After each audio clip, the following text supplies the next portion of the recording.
Otra cuestión que ha tenido una consecuencia, también muy fuerte en África, pues es la alta tasa de natalidad, que por un lado tiene esa lectura de potencia demográfica que, de cara al futuro, pero también se corresponde con unas prácticas sociales. Uno, no existe ningún tipo de idea de planificación familiar.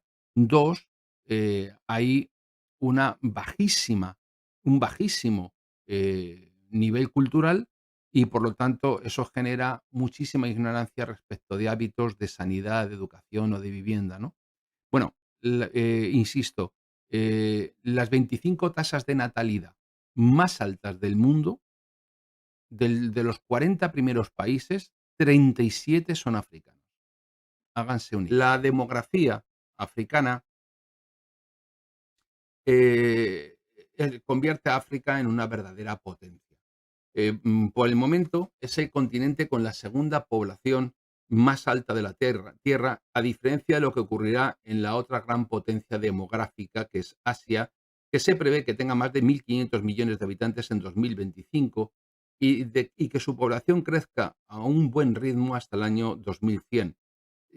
Para que nos hagamos una idea, se prevé que 5 de las 10 naciones más pobladas del mundo sean africanas para el año 2100 y, por ejemplo, Nigeria superará a los Estados Unidos en términos de población y actualmente cuenta con unos 1.300 millones, 1.400 millones de personas, que es el 17% de la población del mundo. Sin embargo, África es el continente que más crece y hasta 2050 la mitad del crecimiento demográfico del mundo se va a producir en África, pasando a ser aproximadamente unos 2.500 millones de personas. Lo voy a repetir porque parece que queda mucho, pero no es tanto. Estamos en 2024. Dentro de 25 años y medio, África tendrá 1.000 millones más de habitantes. Háganse una idea dónde van a ir. Y a partir de ahí, el 25% de la población mundial se encontrará solo en el África subsahariana, es decir, al sur del Sáhara. Y en función del desarrollo de la población, para finales del siglo XXI puede variar entre los 1.700 millones, si el desarrollo es alto y África y cumple con los compromisos y los objetivos que se ha planteado, o de 4.800 millones si el desarrollo fracasa. Además, la densidad de población en África está claramente condicionada por la geografía, especialmente en la zona del continente al sur del Sáhara. Bien, como he dicho, en este momento Nigeria es el país más poblado del continente, con más de 200 millones de habitantes, y en 2030 será el quinto más poblado del mundo, y para 2050 el tercero, solamente por detrás de India y de China. Sin embargo, la población de Nigeria se concentra sobre todo en el sur, que es cristiano y húmedo, y en especial en el delta del río Níger, que es rico en petróleo y que tiene importantes conflictos precisamente por ese recurso con el sur.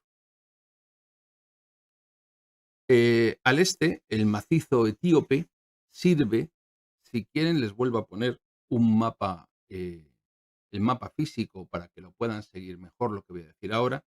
Al este del macizo etíope sirve de base para la moderna Etiopía, y allí nació el reino de Aksum en el siglo II, sobre el que se sigue encontrando la mayor parte de la población del país, que es un foco de poder sobre el resto del Estado y es la segunda potencia demográfica del continente y espera probablemente aumentar su población, consolidando su presencia en las tierras altas y constituirse en una potencia regional.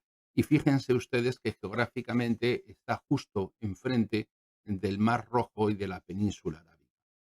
El Sáhara, que atraviesa eh, el, el continente y lo divide en dos zonas clarísimas.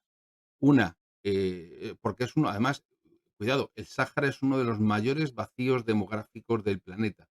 Únicamente está transitado por los pueblos nómadas, que son los tuaregs, y los hombres azules, que también se llaman, y está este lugar, eh, digamos, acorralado entre lo que es el océano Atlántico y el río Nilo, que tiene una importancia capital y que está generando la construcción de presas en la parte alta, en el tramo alto del curso del Nilo por parte de Etiopía está creando graves conflictos con Egipto. El agua embalsada generaría un problema brutal, como ya genera en otras ocasiones, con un desplazamiento de población a las ciudades en un país que corre un grave peligro yihadista, entre otras cosas.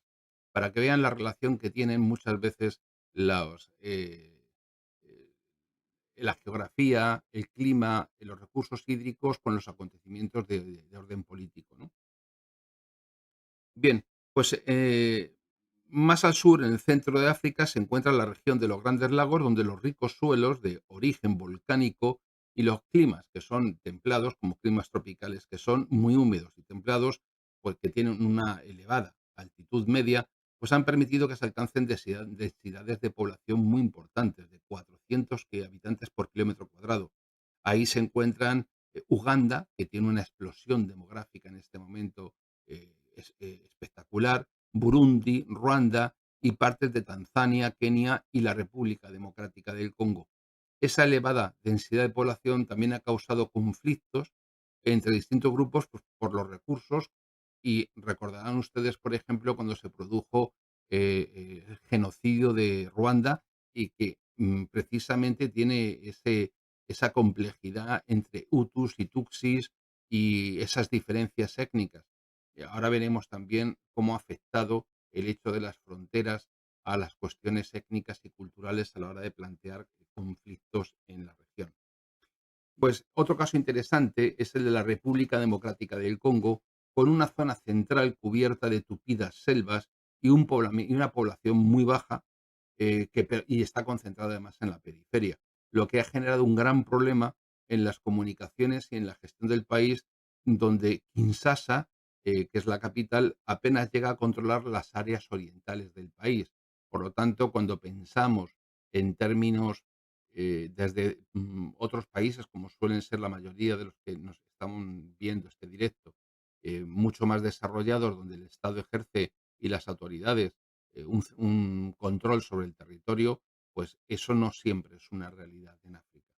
En resumen, que la población de África se está expandiendo y también lo están haciendo sus ciudades. Como digo, según diversas estimaciones, las áreas urbanas albergarán el 80% de la población adicional durante los próximos 20 años. Y si África consigue abandonar la pobreza extrema en 2 décadas, pues imagínense el desarrollo a todos los niveles que eso puede significar con los problemas que la aparición de grandes urbes modernas pudiera suponer en África.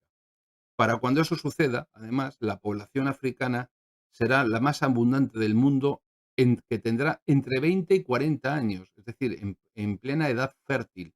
La tasa de natalidad por mujer es altísima en África. Y evidentemente toda este potencial demográfico que no va a encontrar espacio en África, mm, piensen ustedes un poquito dónde van a encontrar espacio para asentarse. Pues en los lugares que sean lo más próximos, desarrollados y donde no haya hijos, por ejemplo.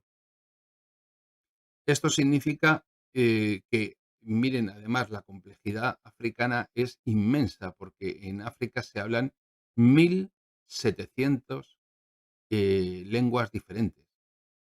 Es decir, mm, nada de que el hecho de que en un estado el idioma oficial sea en inglés significa que la gente que está en ese estado hable inglés o se desenvuelve en inglés. Y pese a la percepción que tenemos visto desde Occidente o desde fuera, pues existen mentalidades muy diversas en las formas de entender la política económica y social. Y otra cuestión que es positiva para ellos es que la tasa de alfabetización en África no ha parado de crecer en ningún momento y está alcanzando unos niveles muy altos.